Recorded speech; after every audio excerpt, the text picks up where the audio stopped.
آج کتنے لوگ ہیں اپنے خاندان ہی بدل ڈالتے ہیں، ہماری آنکھوں کے سامنے کئی سارے لوگ سید بن جاتے ہیں، سید ہوتے نہیں ایسے ہی سید بن جاتے ہیں،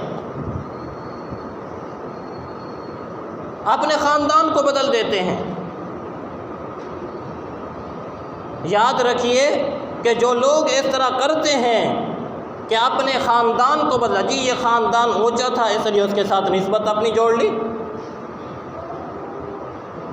پتہ ہی نہیں ہوتا اپنا خاندان کون سا ہے۔ اللہ معاف فرمائے، یہ آج ہمارے معاشرے کے اندر بہت چل رہا ہے۔ میں اکثر جب اس بات کو سوچتا ہوں، ہمارے دوست ہیں ہمارے علاقے میں، وہ کہتے ہیں کہ میں ایک مرتبہ صبح باہر نکلا، شہر میں نے جانا تھا تو میں نے گاڑی والے کو ہاتھ دیا تو اس نے مجھے اپنے ساتھ آگے فرنٹ سیٹ پہ بٹھا لیا۔ باتوں میں نے اس سے پوچھا کہ چرس پی رہا تھا، سگریٹ لگائی ہوئی تھی، میں نے پوچھا کہ کون سے خاندان سے تعلق رکھتے ہو؟ کہنے لگا سید خاندان سے۔ کہتے مجھے بڑا غصہ آیا،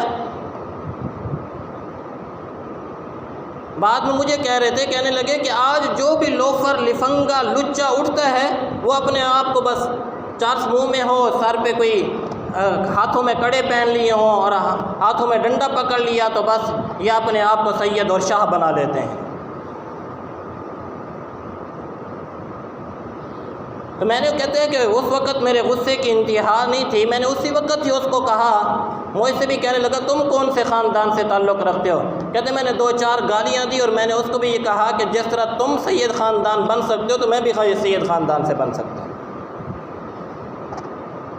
تو اپنی نسبت غیر کی طرف کرنا، خاندان بدلنا یا کسی بچے کے والد کی بجائے اپنے سرٹیفکیٹ کے اندر اپنا نام لکھوانا یا کسی اور کا نام لکھوانا، یہ حرام اور ناجائز ہے، قرآن کے قطعی فیصلے کے خلاف ہے۔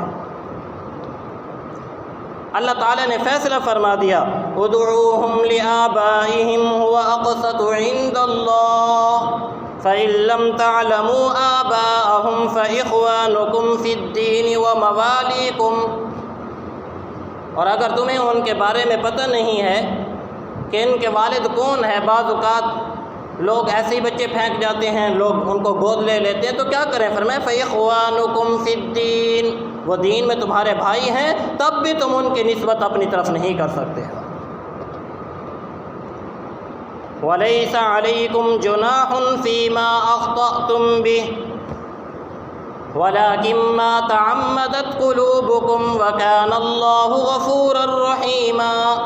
اور اگر خطا سے یا جان بوجھ کر اس سے پہلے جو کچھ ہو چکا، اب کیونکہ حکم آ چکا ہے، اس کے بعد بھی اگر تم ایسے کرو گے تو گناہگار اور مجرم ہوگے، لیکن اس سے پہلے کیونکہ حکم کا علم نہیں تھا، جو کچھ ہوا اللہ تعالیٰ نے معاف فرما دیا ہے۔ اس لیے اس مسئلے کو اچھی طریقے سے ذہن نشین کر لیجئے۔ اللہ تعالیٰ نے جڑ ہی کاٹ دی کہ یہ منہ بولا بیٹا ہے، کوئی حقیقی بیٹا نہیں ہے۔ اور یاد رکھیے کہ منہ بولا بیٹا جس طرح حقیقی بیٹا نہیں بن سکتا، اسی طرح وراثت میں، جائیداد میں وہ آپ کا حقدار نہیں بن سکتا ہے۔ ہاں اپنی زندگی میں آپ کچھ اس کو دے جائیں تو الگ بات ہے، نہ اس کو جائیداد میں حصہ دیا جا سکتا ہے اور نہ حقیقی بیٹے کی طرح اس کو وہ مقام اور مرتبہ دیا جا سکتا ہے جو حقیقی بیٹے کا ہوتا ہے۔ تو نبی کریم صلی اللہ علیہ وسلم کا نکاح حضرت زید بن حارثہ رضی اللہ تعالی عنہ کی بیوی، جن کو انہوں نے طلاق دی تھی، اللہ تعالیٰ نے ان کا نکاح نبی کریم صلی اللہ علیہ وسلم کے ساتھ کروایا۔ یہ جاہلیت کی رسم کو توڑا۔ نبی کریم صلی اللہ علیہ وسلم فرمایا کرتے تھے کہ میں لوگ رسم و رواج کو توڑنے کے لیے آیا ہوں، اپنی سنت کو پھیلانے کے لیے آیا ہوں۔ نبی کی سنت کو پھیلانا چاہیے اور رسم و رواج کو اپنے اندر سے ختم کرنا چاہیے۔ ہم اس کے نام لیوا ہیں، ہم اس کے نام کا کلمہ پڑھنے والے ہیں، اسے اپنا نبی مانتے ہیں، تو پھر کیا وجہ ہے کہ ہم غیروں کے طریقوں کی طرف دیکھتے ہیں؟ شادی بیاہوں کے موقع پر تو حیرانگی ہوتی ہے آج کہ عجیب عجیب رسومات، عجیب عجیب چیزیں ہم نے شادیوں کے موقعوں کے اوپر بھی نکالی، ساری ہندوانہ رسمیں، ساری جاہلانہ رسمیں اور غیر مسلموں کی رسمیں آج ہماری شادیوں کے اندر پائی جاتی ہیں۔ تو حضرت زینب بنت جحش رضی اللہ تعالی عنہ کا نکاح نبی کریم صلی اللہ علیہ وسلم کے ساتھ. وہ بڑی عبادت گزار شخص عورت تھیں، نیک متقیہ عورت تھیں. آپ صلی اللہ علیہ وسلم کے ساتھ ان کی بڑی اچھی زندگی گزری. تو یہ آپ صلی اللہ علیہ وسلم کی زوجہ مطہرہ حضرت زینب بنت جحش. زینب نام کی 2 عورتیں نبی علیہ الصلوۃ والسلام کے نکاح میں آئیں.